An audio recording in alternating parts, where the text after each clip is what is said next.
आयोजन की उपलब्धि परम आदरणीय प्रोफेसर पी.एस. वर्मा, प्रोफेसर वेंकटमणि अम्मा,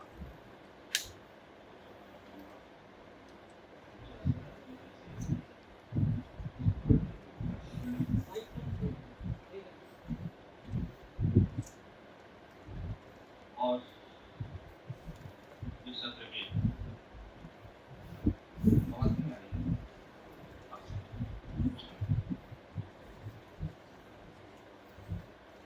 प्रोफेसर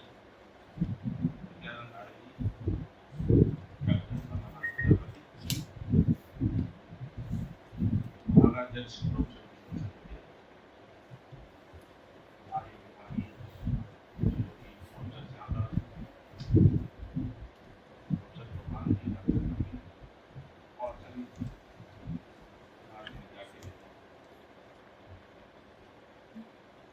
हमारे विभाग की गौरवशाली परंपरा के अनुरूप जब हम किसी की विदाई करते हैं एक आयोजन करते हैं। मैं इस आयोजन को डॉक्टर अन्नपूर्णा जी के विदाई समारोह के उपलक्ष्य एक विस्तार मानता हूँ। बहुत कम साथ रहा, 6 साल 8 साल, और ये और भी एक विचित्र स्थिति है कि सरोजी जी उनका भी बहुत लंबी कार्यकाल पूरा होने वाला है। तो मैं दोनों के प्रति हार्दिक आभार प्रकट करता हूँ। अन्नपूर्णा जी की जब नियुक्ति हुई थी, राजनीतिक हेड थे और अमेरिका में कॉलोकियम के दिन चतुर्वेदी छुट्टी पर थे। उन्होंने फोन किया कि आप कॉलोकियम करा लीजिए, मैं दूसरे दिन आ जाऊँगा। संकट ये था कि 3 लोग थे उसमें। मैंने सर से पूछा, सर की संकट ये था कि 2 लोग तो मेरे एक रूममेट थे और एक रूममेट की पत्नी थी। तो कोई वैधानिक संकट तो नहीं है कि मुझे रहना चाहिए नहीं। उन्होंने कहा कि नहीं, रिलेशन और डिपेंडेंस है, इसमें रूममेट वाला प्रावधान नहीं। संकट ये था कि उसमें से किसी का हो जाता, हालांकि हेड और विभाग की कोई भूमिका होती नहीं है, फिर भी ये बाहर के लोग समझते कि इसके पक्ष में हो गए, मेरी इज्जत बच गई अन्नपूर्णा जी। और अन्नपूर्णा जी का जो कार्यकाल था, मैंने 4 काम दिए,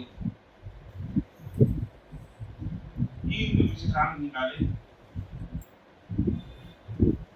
और अद्भुत रूप से उन्होंने ऐसे विषयों पर समय से पहले लिखकर मुझे फोन किया। और एक चौथा काम दिया उनको, एक विषम परिस्थिति में एक विदेशी छात्रा का मेंटरिंग करना। हम सब चले गए। जब वह छात्रा यहाँ से निकली,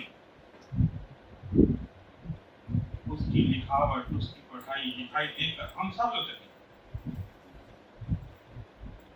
इतनी सहजता से, बिना किसी दम्भ के गुरुत्व के साथ मातृत्व का व्यवहार किया जाता है। तो सबने आपको अभी हमें हमारी जरूरत थी, फिर भी एक व्यवस्था में हम काम कर रहे हैं और हम सब प्रक्रिया के हिस्से में इसलिए मैं आपके भावी रचनात्मक स्वस्थ कार्यकाल की कामना करता हूँ। विष्णु जी 1 साल बाद आए और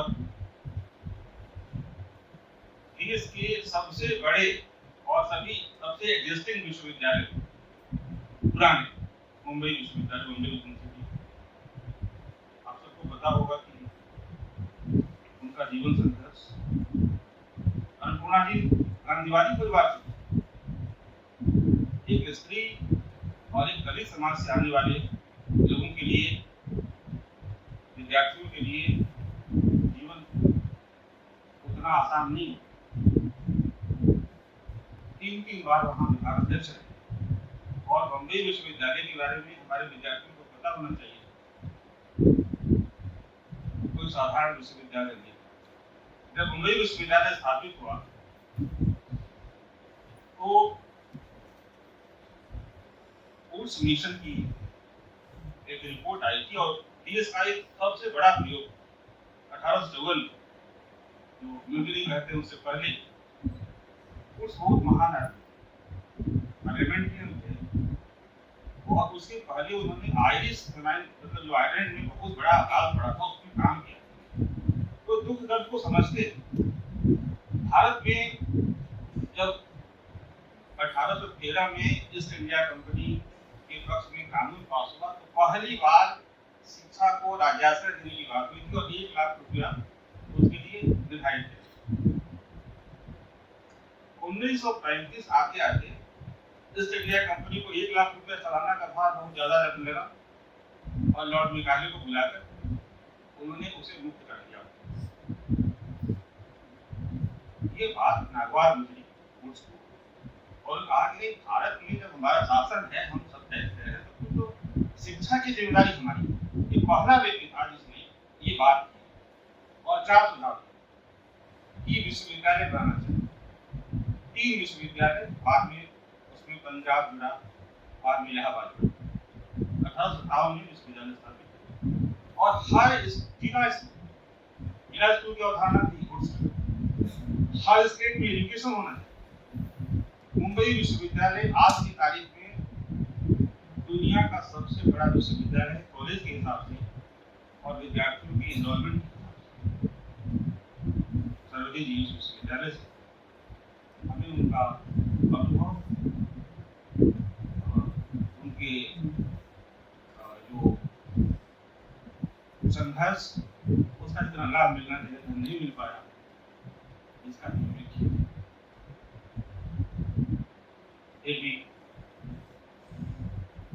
हम सब सराजी जी वो भी हमारे मैडम नहीं है क्योंकि हमने कभी महसूस ही नहीं किया क्योंकि हम सब मानते हैं कि हम रहें या न रहें हमारा शरीर लेकिन हम सब जुड़े विद्यार्थियों के साथ भी ऐसा ही हमारा अनुभव होता है।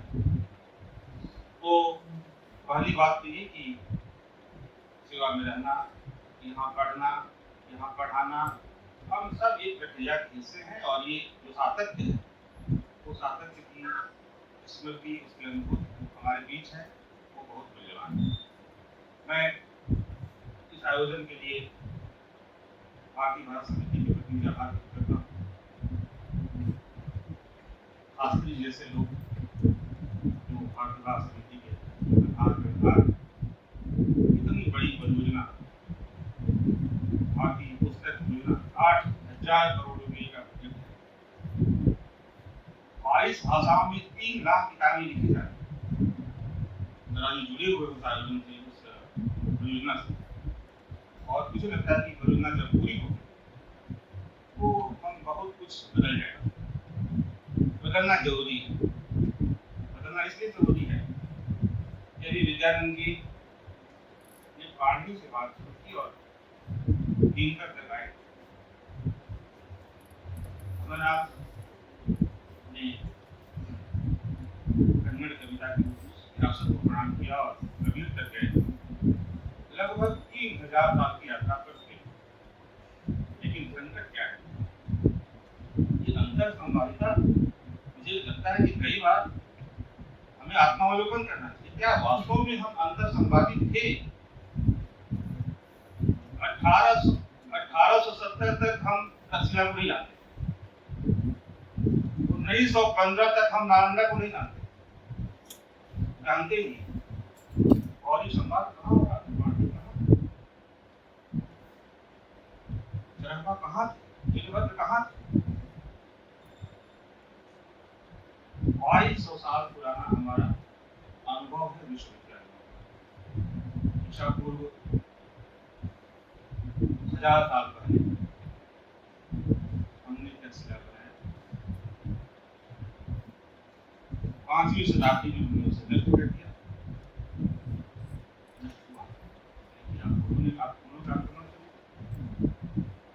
फिर हमने नालंदा बनाया और नालंदा जो बना और उसके पहले तहसीला था, वो तहसीला क्या था?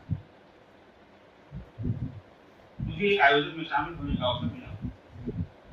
मुझे महसूस हुआ कि अभी ये जो पुस्तक परियोजना है या जो इंडियन नॉलेज सिस्टम है, इसकी बहुत जरूरत है। उस आयोजन में कई पूर्व कुलपति थे, कुछ वर्तमान भी और भावी कुलपति थे, बहुत सारे विद्यार्थी। एक एक्सपर्ट ने सवाल पूछा, तहसीला नालंदा के बारे में जो जानकारी दी, मुझे लगा कि अभी 1870 बीता नहीं है, 1915 बीता है। जरूरत एक पैसा खर्च नहीं करना था। 10,000 विद्यार्थी तहसीला वैदिक अनुभव से शुरू हुआ, कुषाण के साथ बौद्ध धर्म के अनुभव के साथ जुड़ा तहसीला। 1 रुपया आपको देना नहीं होगा। दुनिया की टर्की से लेकर कहां के विद्यार्थी आए और उसके नष्ट होते होते हमें नालंदा तैयार करें। नालंदा की कहानी आप सबको पता है। बगल में कभी नालगोंडा जिला में नागार्जुन सागर, नागार्जुन यहाँ से गए वहां दूसरी शताब्दी के आसपास, और जाना आकस्मिक नहीं था। वो जगह जहाँ विश्वविद्यालय है वहाँ बौद्ध संगत हुई, महात्मा बुद्ध थे वहाँ, भगवान महावीर थे, कौशाल से वहीं मिले थे।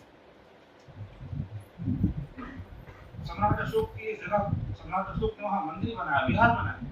बाद में गुप्त वंश राजाओं ने वहाँ पर विश्वविद्यालय बनाया और सम्राट हर्षवर्धन से कहा गया प्रमाण है कि सिंह क्या है। और आप देखिए कि नालंदा से 3 शाखाएं निकली। एक शाखा वल्लभी ने स्वराष्ट्र बड़नगर, जहाँ के हमारे प्रधानमंत्री हैं। एक शाखा गई विक्रमशिला, बुलंदगिरी, और फिर 1203 वल्लभी अरब आक्रमण और बकिया जिंदगी तीनों ने कर खत्म 1526 में। और उसके बाद आप 1203 से लेकर दिल्ली सल्तनत और इतिहास याद करें, और फिर बाबर के पास आई, बिना विश्वविद्यालय के रहे। काम संभाला किसने? जागरण का बासुसर जैसे लोग, गुरु नानक जैसे लोग, कबीर जैसे लोग। कोई रिप्लेसमेंट था, यूनिवर्सिटी नहीं है, चलो कोई बात नहीं, हम अपनी कविता से काम करते हैं, लिखते हैं, जुटते हैं, सब शांत रहे, घूमते रहते। बाबर पढ़े लिखे थे, अनुभव था। 3 काबुल से लेकर समरकंद राजा थे वहाँ, 3 विषयों कई विषयों की आता, लेकिन मकतब और मदरसा से आगे नहीं। अधिकतम डिग्री हासिल थी। हुमायूं भी ठीक ठाक पढ़े थे और कददान थे ज्ञानियों के। अकबर उतने पढ़े लिखे नहीं थे, लेकिन संगत की नौरत के एक लोग थे। मेरे मन में सवाल आता है कि किसी ने सुझाव क्यों नहीं दिया कि एक यूनिवर्सिटी बनाई है अकबर, और बना सकते। अकबर विश्वविद्यालय बना सकते थे, इसलिए कि उस समय भारत दुनिया का नंबर 1 इकोनॉमी, विश्व के जीडीपी में हमारा योगदान 24.4%। 40,000 जहाज थी पानी की। कृषि हमारा सर्वश्रेष्ठ था, हमारा कपड़ा उद्योग सर्वश्रेष्ठ था, आभूषण की हम उस्ताद थे। एक यूनिवर्सिटी नहीं बना सकते, नहीं बनाया। आप याद करें, नालंदा, विक्रमशिला, उदंतगिरी के नष्ट होने के बाद मुंबई विश्वविद्यालय बना, कितना बड़ा अंतराल। 1203 के बाद 1857।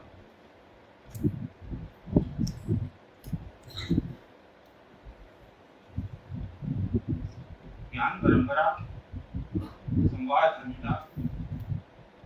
आप देखिए कि रावत ने लिखा कि हमारे ईश्वर है, हमारे राम, हमारे कृष्ण, हमारे शंकर। ईश्वर तब तक नहीं बनते जब कोई यात्रा नहीं की। मिले सब पूरे देश में वो परंपरा बाद में चलती रही, वो चाहे हिंदू धर्म के सन्यासी हो या बौद्ध धर्म के भिक्षु। सब घूमते रहे, और घूमते रहे तो क्या हुआ? राहुल जी ने कहा कि मुझे आश्चर्य होता है कि भारत और चीन का इतना लंबा अनुभव था, 2 साल पहले ऑस्ट्रेलिया के ऊपर कब्जा क्यों नहीं करे? इतनी जनसंख्या थी, ऑस्ट्रेलिया हमारा होता, न्यूजीलैंड हमारा होता, अमेरिका तक कर लेते हम, क्यों खामोश? और फिर बाद में हमारा समुद्र ही दोषी हो गया, हमने यात्राएं बंद कर दी, यात्राएं बंद कर दी, फिर क्या हुआ? आप देखिए ये जो संवाद धर्मिता है, इतनी बड़ी ताकत है। शंकराचार्य ने चारों वेदों को समर्पित करते हुए 4 केंद्र, सब अलग अलग वेद के केंद्र, और शंकराचार्य की अनुयायी रूस की सीमा तक है, यहीं तक बैठे थे, भारत तक कह नहीं रहे, जाते थे बात करते थे, शंकराचार्य का जीवन समझे, सारे संत, गुरु नानक को देख लीजिए, कबीर को देख लीजिए, सबको देख लीजिए, वो संवाद मूल है, संवाद धर्म आत्मा है। हमें विचार करना है कि हमारा संवाद जो है ये कितना सार्थक है और इसका लक्ष्य है। हमारे सभी संतों ने एक देश बनाया,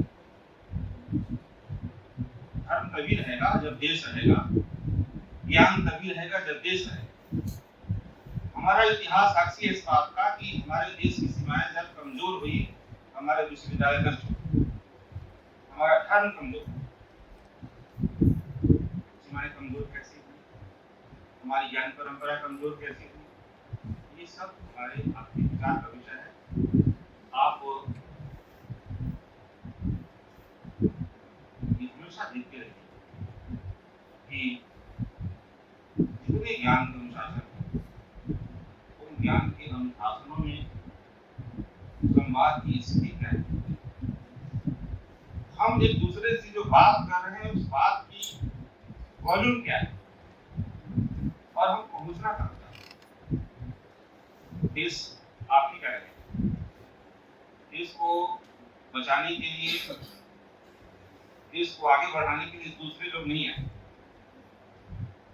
इसलिए हमारी जिम्मेदारी, नई पीढ़ी की जिम्मेदारी, और उसे हमेशा देश की स्वाधीनता के प्रति चैतन्य बनाने की जिम्मेदारी, ये सब आपकी है, हमारी है।